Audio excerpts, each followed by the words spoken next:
All right, good evening, everybody. Thank you all for coming down tonight. We are live from Books and Books in Coral Gables, Florida, so a note to our internet audience watching at home.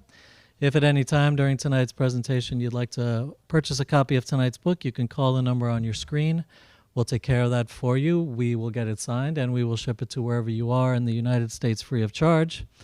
Also, a note for all you Books and Books fans out there. Please note that we have a new location in the Carnival Tower of the Adrienne Arsht Center for the Performing Arts. We have a beautiful new restaurant and bookstore there, so please check out Books and Books at the Arsht. This evening, Books and Books is very happy to welcome Mr. Joshua Davis, presenting his new book, Spare Parts, 4 Undocumented Teenagers, 1 Ugly Robot, and the Battle for the American Dream. Mr. Davis is a writer, television host, documentary director, and film producer. In 2003, he covered the Iraq War for Wired magazine, where he is a contributing editor.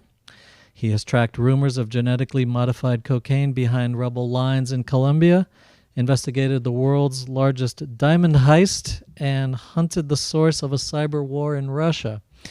He is also the author of the memoir, The Underdog. In 2004, 4 Latino teenagers arrived at a national underwater robotics championship at the University of California, Santa Barbara. They were born in Mexico but raised in Phoenix, where they attended an underfunded public high school. No one had ever suggested to them that they might amount to much, but 2 inspiring science teachers had convinced these impoverished, undocumented kids from the desert who had never even seen the ocean, that they should try to build an underwater robot. Spare Parts is now a major motion picture, but you can read the book first. Please give a very warm welcome to Mr. Joshua Davis. All right, here you go. Thank you very much. Thank you, Josh. Yeah. Well, I want to talk a little bit about how I found the story and why it came to me, of all people. And then I'll describe a little bit the kind of how the story evolved, and then we can talk about the aftermath of the story, and if anybody has any questions, we can talk about that as well. So, as you just heard, I'm a journalist. I've been a war correspondent. I've covered conflicts. I've covered crime. I've covered a wide variety of things, but I didn't actually start out as a journalist. Which is important because when this story came out, it was June of 2004, the kids and their teachers had set a press release out talking about all of their accomplishments in robotics. And they sent out hundreds of press releases.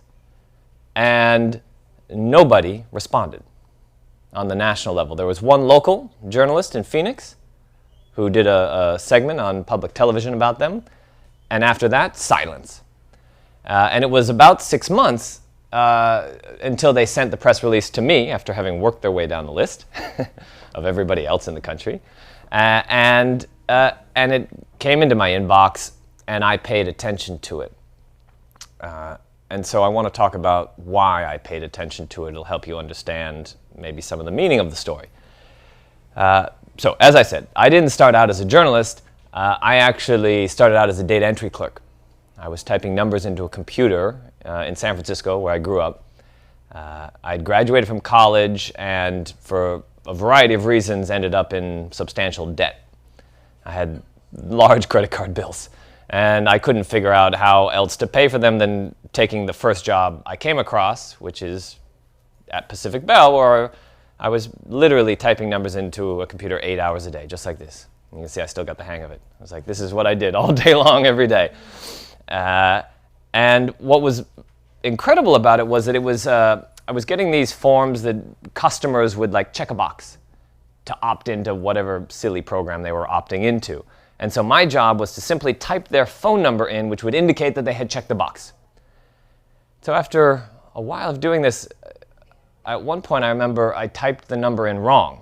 I typed in the wrong number. And the machine beeped at me. I was like, wait a second. If the machine already knows the number, then what am I here for? And it suddenly occurred to me that maybe it was a giant psychological experiment. Maybe they were testing me to see if I would go insane.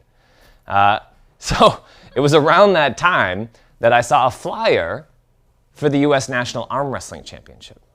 And I thought, wow, like this still exists? I don't know if you guys have seen Over the Top. Remember that film with Sylvester Stallone in like 1980 whatever? That was the last time I had heard about it. And so I was kind of curious, like, whoa, this still exists? And I had this life that I wasn't at all excited about, and there was this opportunity to do something different and unusual and go meet people who were doing something that nobody was really paying attention to. So I drove out to Laughlin, Nevada, which I hope nobody here has been to, and if you haven't, keep it that way. No offense to anybody who lives in Laughlin, but it's not really that nice of a place. So the National Arm Wrestling Championship was at the Avi Resort Hotel and Casino. Nobody at the hotel, resort, or casino knew that the arm wrestling competition was happening. I asked at the front desk, they're like, I don't know what you're talking about. I was like, I just drove 10 hours and you don't know where the National Arm Wrestling Championship is. I eventually found it in kind of a glorified garden shed in the back of the casino. But once I got inside, it was a group of men and women who were amazingly devoted to arm wrestling. There was this guy named Rick Salawata who had come from Erie, Pennsylvania. He was a plumber. He had taken 7 days off, 3 days on Greyhound to get to Laughlin. He wrestled for a day, got back on Greyhound 3 days back. That's how important arm wrestling was to him.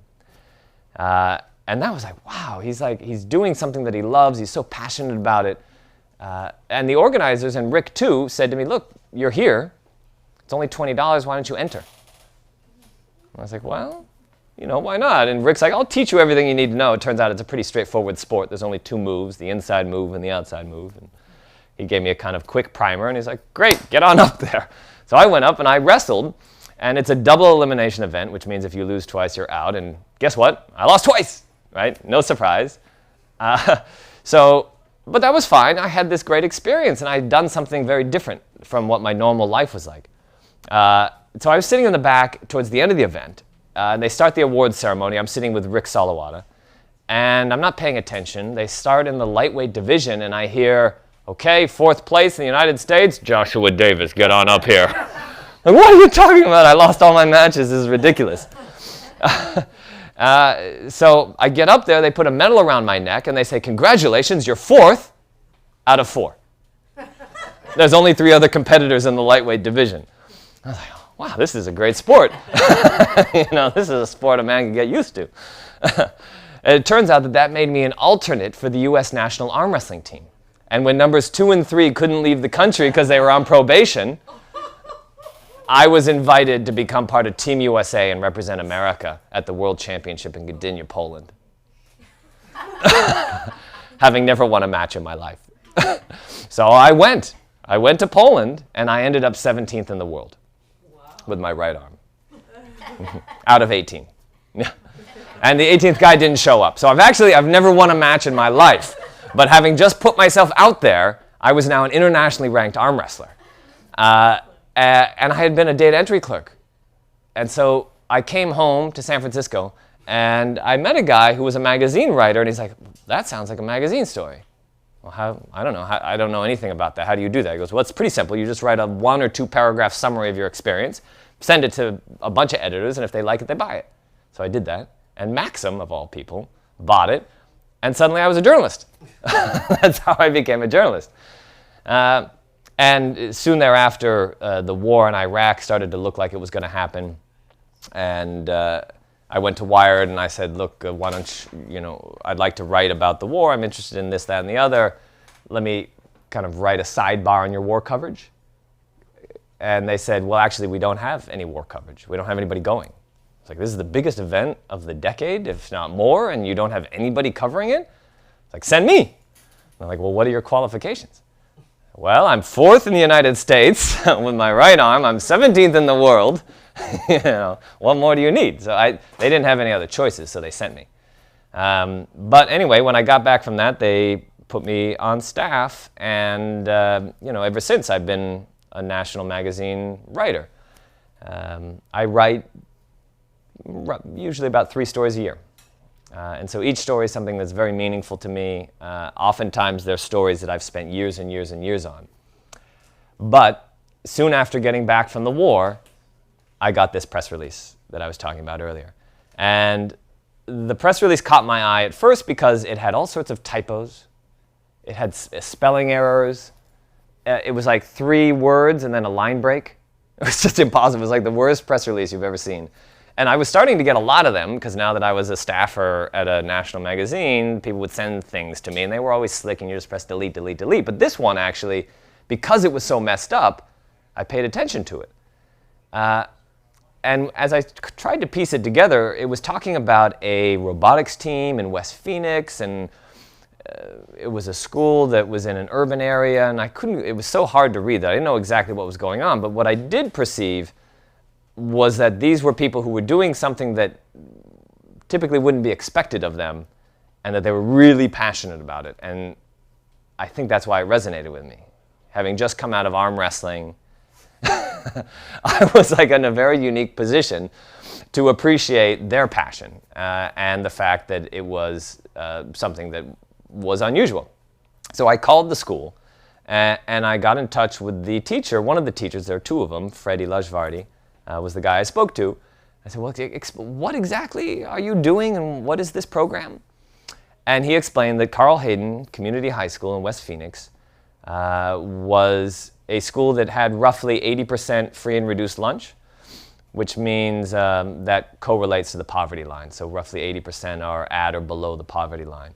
A very significant population of ESL students.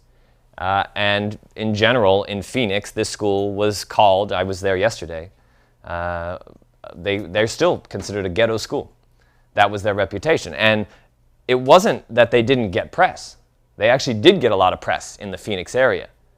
But they got press for gang fights. They got press for violence. And when I spoke to Freddie, he said a news crew had been out there recently, and him and his students had driven one of their robots to the cameraman. It's like, hey, pay attention to us. And the guy wasn't paying attention. They drove circles around him. Eventually, they ran into his foot. And they walked up to him and said, look, okay, fine. You can write about the gang fight, or you can do a news piece about the gang fight, but look at this. Look at this thing we built. Look at the great things we're doing. And the cameraman said to him, that's not the story I'm here to tell. And when Freddie told me that on the phone, I said, okay, I'm coming. I'll be there in 4 weeks. I came in January of 2005, exactly 10 years ago. And what I found blew my mind. I think there is an instinct. Is anybody here educator, teacher? Yeah. You'll know better than I will, but I think, at least in the general population, there's an instinct when you encounter a group of kids who have a lot of needs. They're trying to learn a language. Maybe they're coming into the school system and they're already behind. The instinct is, okay, let's go remedial. Let's do remedial math. Let's do remedial language. And what these 2 teachers were doing and what they explained to me was that that's all wrong. Nobody gets excited about remedial math. Can you imagine? Go sit down and do this workbook for 3 hours. As an adult, you would pull your hair out. You'd be like, no way, this is ridiculous. Instead, what these 2 teachers were doing was, we're going to come up with something that's so outrageous and so inspiring and fun and cool that you will put an immense amount of time and effort into achieving that goal. And in the journey towards achieving it, you're going to learn all that other stuff. Just incidentally almost. You're not even going to know you're learning it. And so what they decided to do, that crazy goal that they set, was they decided to tell the kids to enter a underwater robotics contest sponsored by NASA and the US Navy. And mind you, Carl Hayden is in the middle of the desert. They don't even have a swimming pool. How are they going to enter an underwater robotics contest? They don't have anywhere to test their robot. But they decided to do it.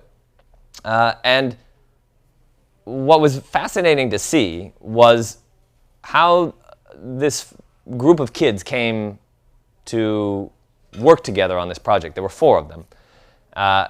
There was the obvious choice for the robotics team, which was this kid who was just a brainiac. He, from a young age, wanted to build robots, so he was naturally going to be on the team. There was another kid, Lorenzo, who had been in the gangs, had been ferrying marijuana, and realized that that was going to get him in serious trouble, and wasn't the life he wanted to lead. And so he walked away from that and went looking basically for another family, another kind of group to be a part of. And that's how he found robotics. He had grown up, his cousin had a ad hoc car repair business in the driveway. And so they would be able to, somebody would bring a car in, and for $20 they would fix it on the fly with almost no tools. So Lorenzo had this innate understanding of engineering. It wasn't a formal training, but in many ways it was better than a formal training because he had to work with what he had. So he brought this wealth of experience to the team that actually complemented Christian, the brainiac's kind of book smarts, but maybe inability to transfer that book smarts to actual engineering solutions. They didn't get along very well, the 2 guys, which leads me to Oscar. Oscar had spent the first 3 years in high school as an absolute standout ROTC cadet. He wanted to join the Army. His entire life goal was to become a soldier. And then in the summer of his junior year, he went to enlist, or to begin the process of enlisting, and discovered that because he was undocumented, he couldn't. He had been born, all of them had been born in Mexico. Their parents had brought them across the border as young children. They had grown up in Phoenix. They viewed themselves as American. They'd gone to American schools, but, and in Oscar's case, wanted to enlist in the U.S. Army, but discovered that that was not an option. So going into his senior year, he went looking for another group to lead and found these 2 bickering kids in need of some leadership. So the 3 of them formed, 3/4 of the group. The 4th member the reason he was kind of an essential member of the team was that they were building this robot that was going to be very heavy. And they were going to have to lift it and put it in the water and pick it up when it was wet. And it was going to be seriously cumbersome to such an extent that none of the 3 other guys could pick it up. And that's how Luis came on the team. Luis was a giant. He was just a big dude. He didn't say much. Nobody could ever really tell what he was thinking, but he could lift heavy things. So he came in very helpful. And it turns out he had a really deep intelligence that proved helpful much later.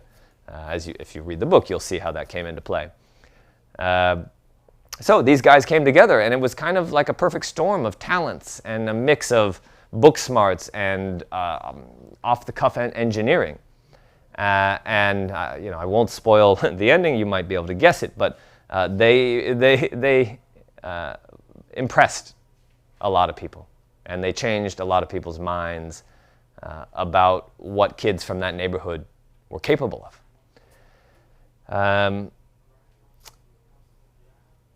Unfortunately, having proven that they were amongst the best engineers in the country, their story isn't as happy as you might hope it to be after the fact. Hollywood came knocking. Hollywood just made a movie that released this month with Marissa Tomei and Jamie Lee Curtis and George Lopez, as you might know, detailing this story of this robotics team based on my book. And the movie ends with the competition, the NASA-Navy competition, which is a high moment in everybody's life. But part of the reason I felt it was important to write the book was to talk about what happens after that competition. How do we treat that talent once it's been identified? What happens to those kids? Because that was 10 years ago. So where are they now? And the answer is that one of them was deported. One of them is unemployed. One of them is a janitor. And one of them is a cook. The kids that came in second and third and fourth have great jobs. The kids from MIT have great jobs, which is good. That's what you want. You know, they're smart guys, they're smart women. You want them to get great jobs.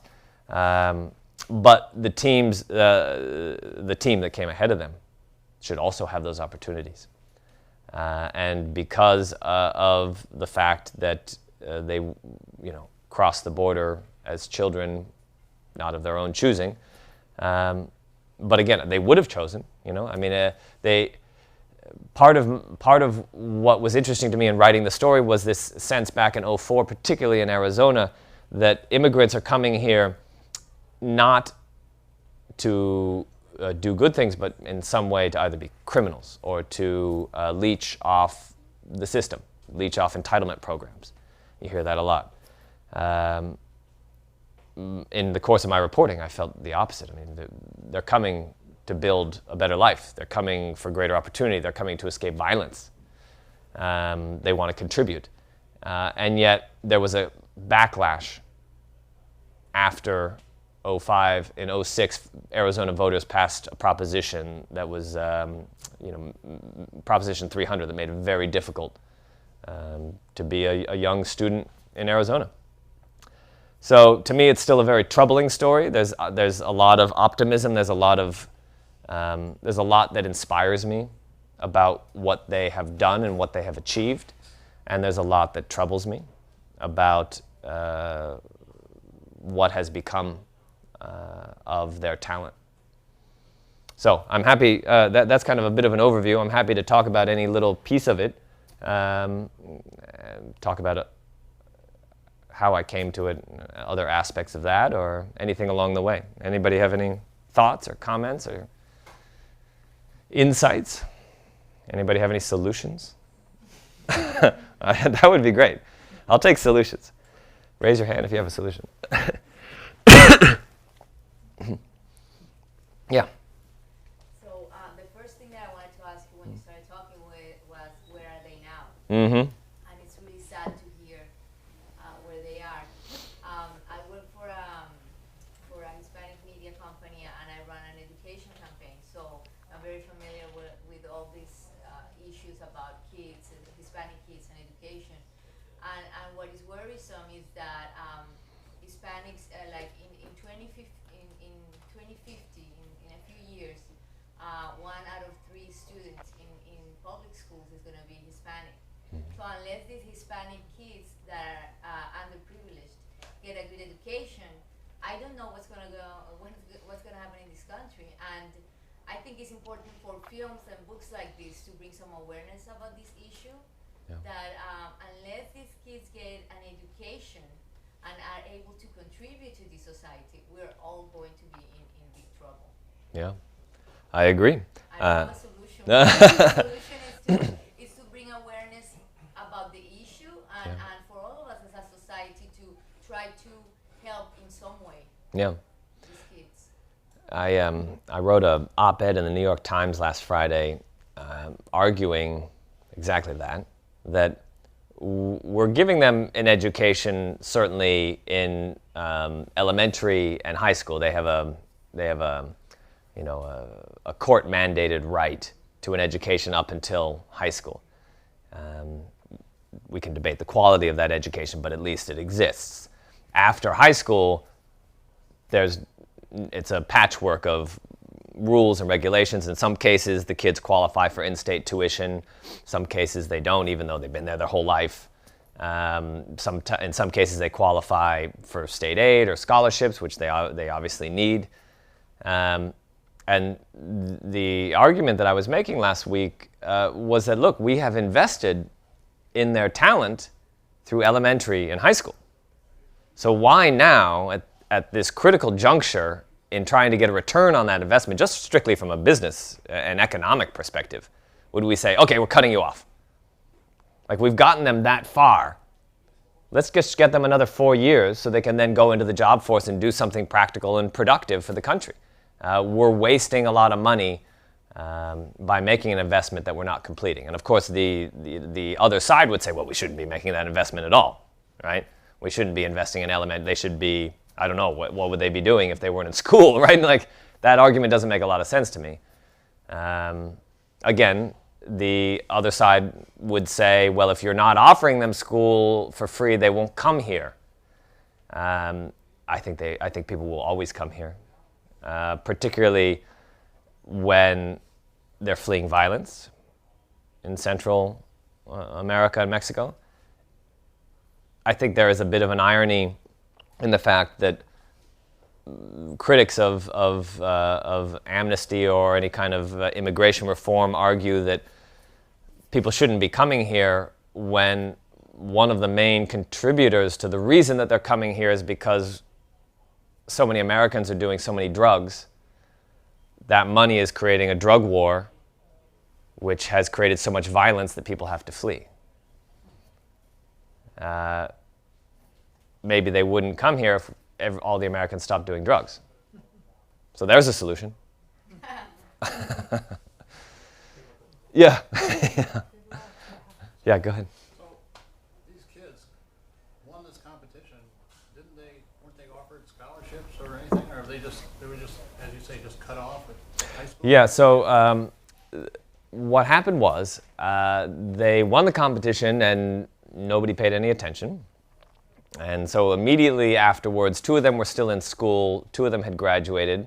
Of the 2 that graduated, one was a day laborer, Oscar, the guy who had wanted to be in the military.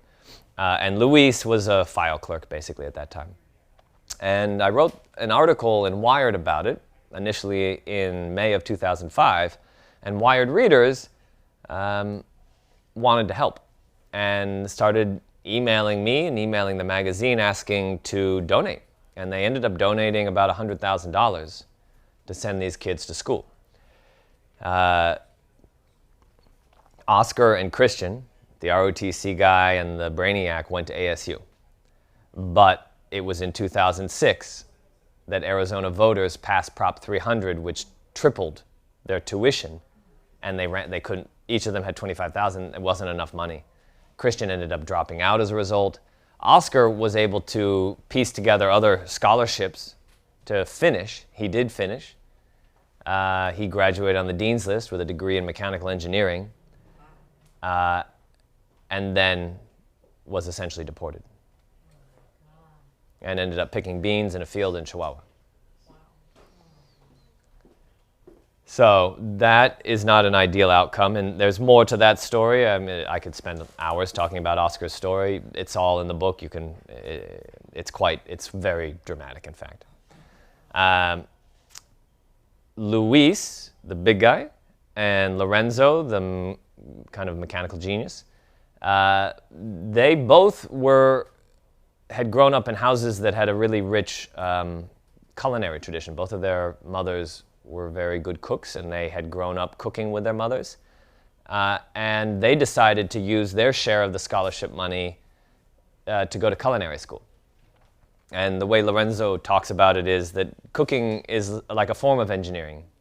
You're taking pieces and you're putting them together in ways that will hopefully surprise and serve a purpose of not only feeding us, but tasting good. So they did that. They both, Lorenzo graduated with a degree in culinary arts from a school in Arizona. Luis also went to the Cordon Bleu Academy. And they still struggled. Lorenzo is now a line cook at a nice restaurant. I ate at the restaurant last night in Phoenix. And they have just announced that they're going to form a food bus, not a food truck. They're going to take an entire bus and gut it and build a whole kitchen inside. And they're naming it after the robot that they built in 2004, which happened to be named Stinky. So it's going to be called Stinky's Food Bus. I'm not quite sure, how, it'll get your attention, at the least. This brings to mind the 7 Up series of documentaries by Michael Apted. Are you thinking of checking in with these 4 students every now and then to see how their story is developing over the years? Well, it's been 10 years now. I mean, Exactly. they're part of my life in many ways. I speak to them at least once a month. I mean, now I'm speaking to them once a week, if not every day. But over the past 10 years, I've gone to Phoenix, you know, once a year, every other year. They've come to California at various times for, you know, we've met up there, and I call them frequently to, you know, I'm wrapped up in their struggle. I want to understand it. I want to understand the hurdles that they face. When Oscar ended up in Chihuahua picking beans, you know, that did not seem like a great use of his mechanical engineering degree. And so I did everything I could to try to bring attention to that. A lot of people were very upset about that at the time. So, yeah, I envision that I will continue to be to be chronicling this story for years to come. Yeah. Another thing that I would be interested in are the teachers that inspired these students to do this. And if a teacher would have this type of experience year in and year out, how can they keep their motivation, their skills up, their inspiration for others when they just see this brick wall, so to speak? Yeah, it's a good question.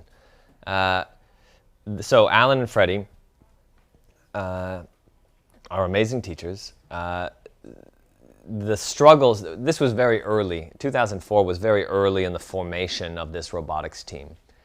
These guys had this extraordinary success, and you know, there was a lot of people who were like, oh, it's a fluke, right? When I wrote that initial article, oh, it was just a loophole or whatever, you know, who knows? It was a one-off. They beat MIT the next year, and they beat MIT the year after that. It was not a fluke. Not only that, the team, as a result of their success and as a result of the inspiration that it provided, grew exponentially.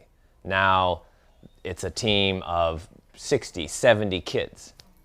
And the program has become so successful that the graduates of the Carl Hayden robotics team have garnered more scholarships than all of the athletics programs at Carl Hayden combined. Over $1 million worth of scholarships.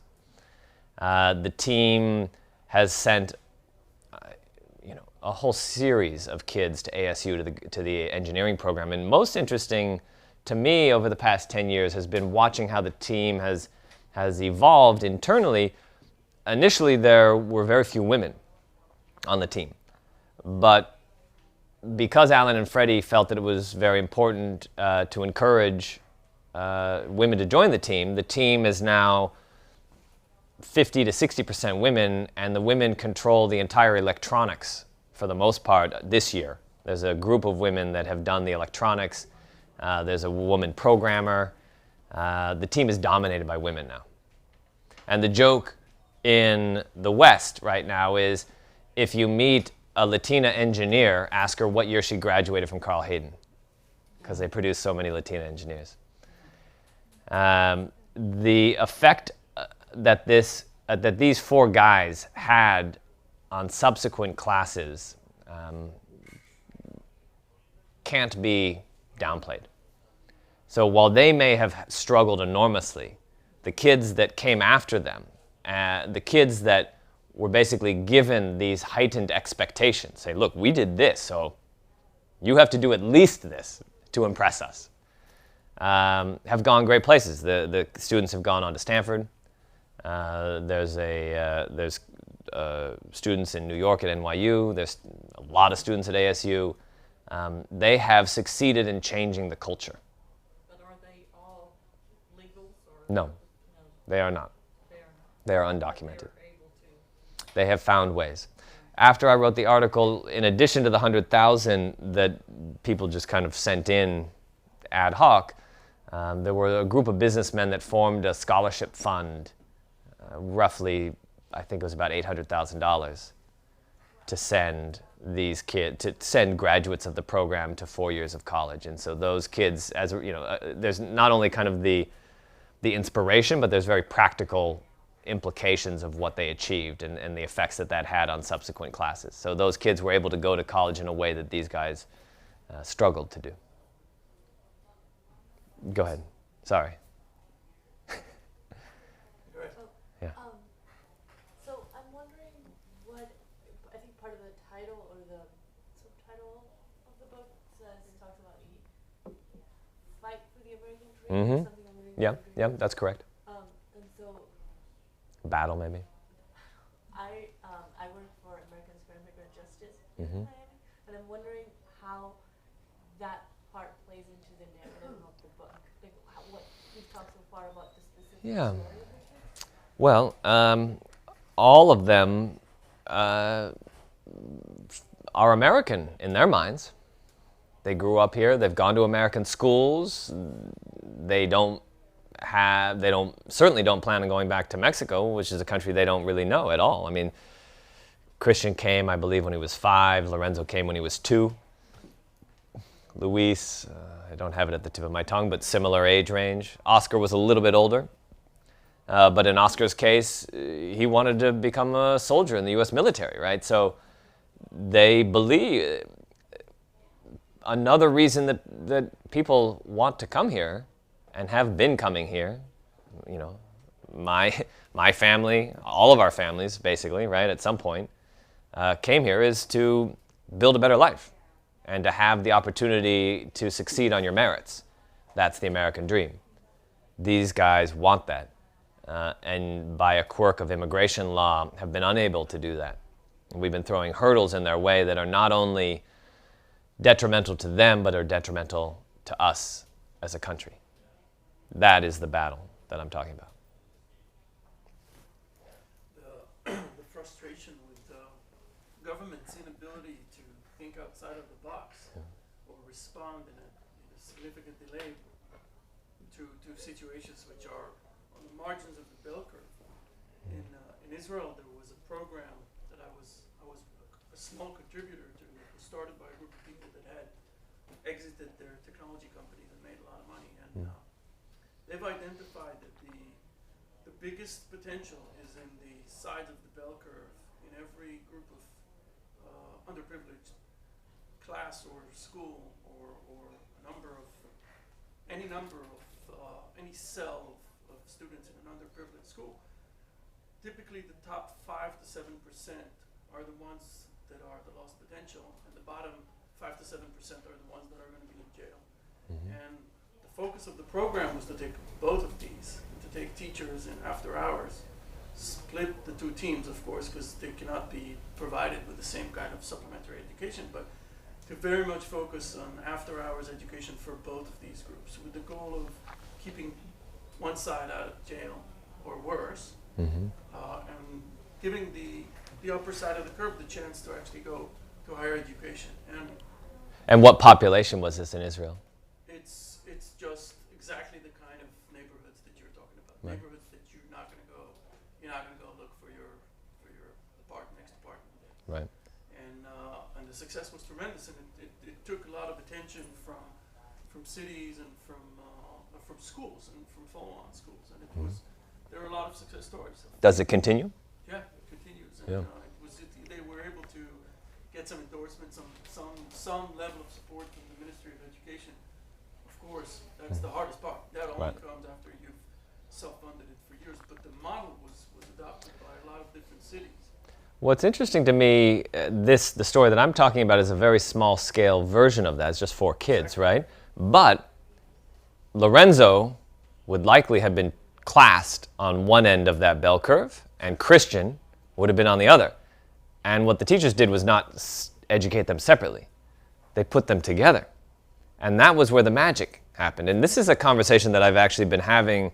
So I live in San Francisco. I have been a Wired contributing editor for many years, and so I know a lot of people in the technology world. And I know a lot of people at these leading companies. And so I've had dinners and conversations with people over the past 10 years where I've said, look, I have some great candidates for you, right? I don't know if you saw this earlier in the spring. Silicon Valley all the companies issued a diversity report, Google, Facebook. It was abysmal.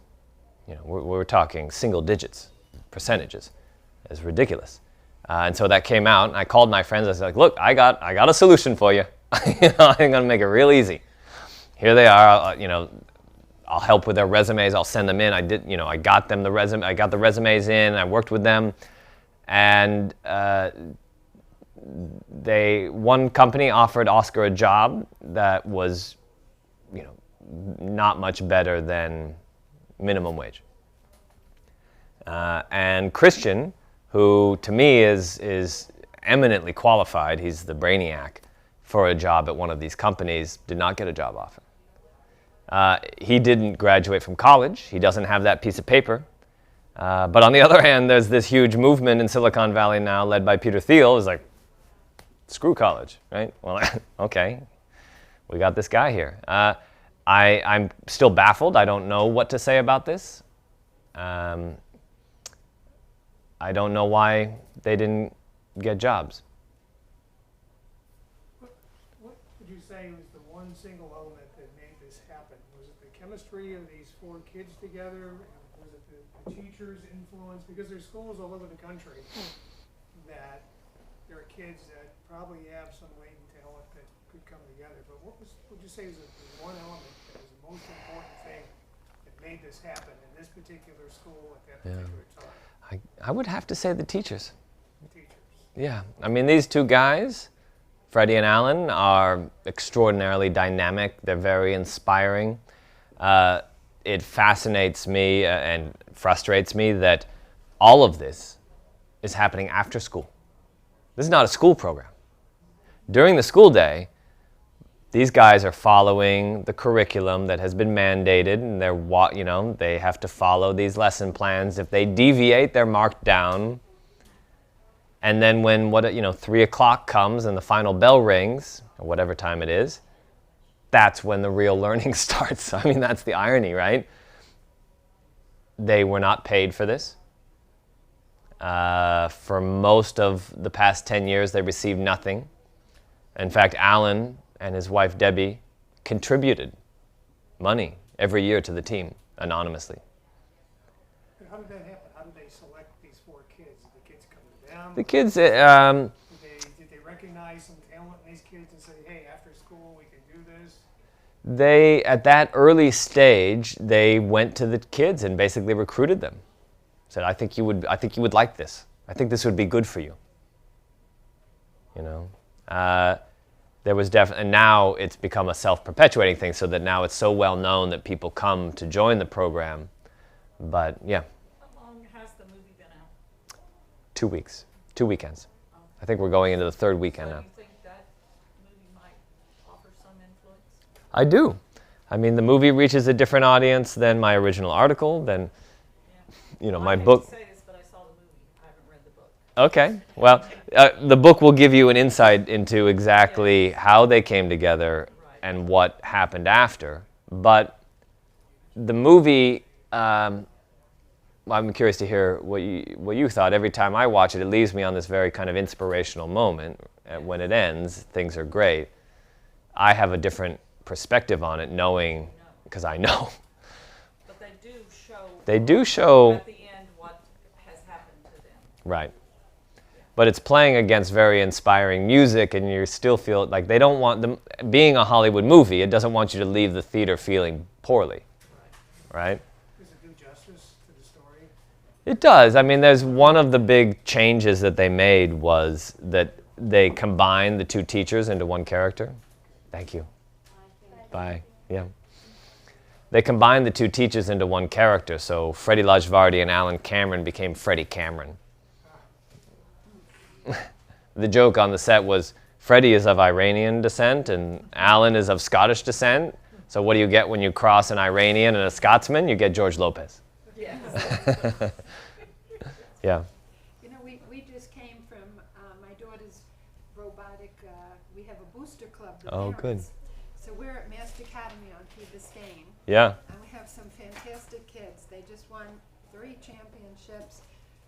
Every single team is going to state finals. Is this in first? This or is- Lego League? This is in high school. Yeah. Okay? And this is VEX? VEX, yeah. competition, okay. And I'm so excited about your movie because I think it's going to put a face onto this. Yeah. Because we go to competition week after week, Mhm. and what happens is the private schools have fantastic funding and fantastic coaches in all parts, no spare parts, all the parts, all Right. the toys, you know. Yeah. And these kids, they put their parts together and they ended up beating everybody. And I said, we're the real spare parts team here. Yeah. And so now we're trying to raise money to go to the state and the finals in Washington. And the thing is so interesting because there's so much more credit put on football and baseball, and I'm a sports person, you know, soccer and everything, and to try to get people to fund or sponsor is so difficult. Yeah. You know, I go through the Rolodex like for any company that has to do with technology and things like this. Now we're That's starting the to case in any school It's- function now. Yeah. It's very hard to get It's very hard to funding. get any funding Yes. because it's not like a sport, and there's just a certain group of people that show up every week at these competitions. But now you start to see them. It's like a spectator sport. and Things they are want- changing now. they want Things are them, changing. You know, each team to win, and it gets very competitive. I think there's So, stories like this and a dawning realization. I mean, the facts are incontrovertible that you can be the best basketball player in your school and you're still not going to make it to the NBA. You spend as much time as you want playing basketball or football. It's great, you know, have fun, but don't look to that for your future. You spend your time, you spend that energy and that passion in engineering. You're gonna have a big future.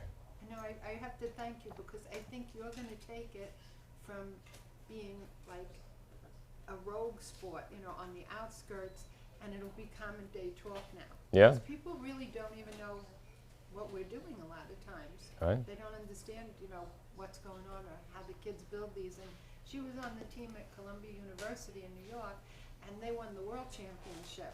Yeah. And you go and you see this excitement. It's like the zeitgeist, and then you get into the parents that are into it. Yeah. So I have to thank you because I think you're going to take it mainstream. You're going to put the face on the sport. I'm trying. A mainstream thing. Well, thank you guys for coming. Thank you. Yeah. Yeah. All right, folks, if there are no more questions, then a quick reminder for our internet audience watching at home. You still have time to call the number on your screen. You can purchase a copy of the book either in hardcover or the movie tie-in version in softcover. We'll have Joshua sign that for you, and we'll ship it to wherever you are in the U.S. free of charge. Also, a reminder that all of our live-streamed events are archived. So if you don't get to watch them live, you can go to the Books and Books website, go to the live streaming link, and any author appearance that we have broadcast from here at the store will be saved there for you to watch at your convenience. For those of you here in the house, we have spare parts, as I said, in hardcover or in softcover for sale at the counter over there. Joshua will be signing here at the table to the left of the podium, and this has been such a terrific story. Please give Joshua Davis another hand. Thanks very much. All right, thank you.